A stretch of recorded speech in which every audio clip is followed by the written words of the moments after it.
What's up gamers, I'm Russ and this is my simplified guide to Skolex on normal and heroic difficulty. This is a one phase repetitive fight, so you should bloodlust and use DPS cooldowns on pull. Throughout the fight we'll be dealing with a stacking debuff called Ephemera Dust.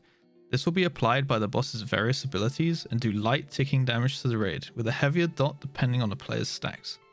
We will also be resetting our stacks throughout the fight by stacking all together, causing the boss to burrow and knock us back. Usually you'll be forcing a burrow after every second retch. This is a huge frontal cone with a 6-second cast. Just move out of it to the stacking point, which should be marked beforehand. The tanks will need to position so that they're standing on top of each other.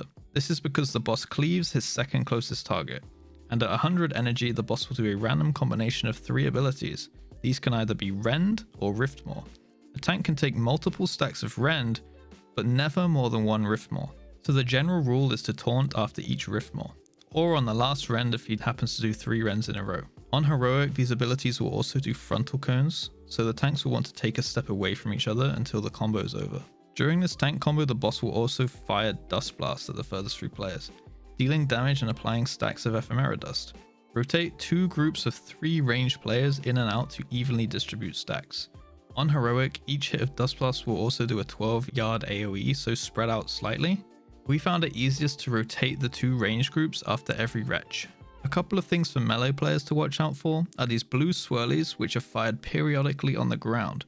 These will deal damage and apply a minus 20% haste debuff. That's a DPS loss, so don't be greedy here, and I wouldn't rely on your healers to dispel this. One more thing we noticed is that if you go directly inside the boss's hitbox, he may just one-shot you.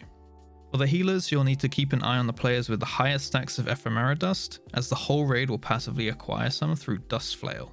Make sure that you can track how many stacks players have so that your friends don't fall. And that's it. Good luck out there. Click here for more Sepulcher guides and see you on the next one. Peace.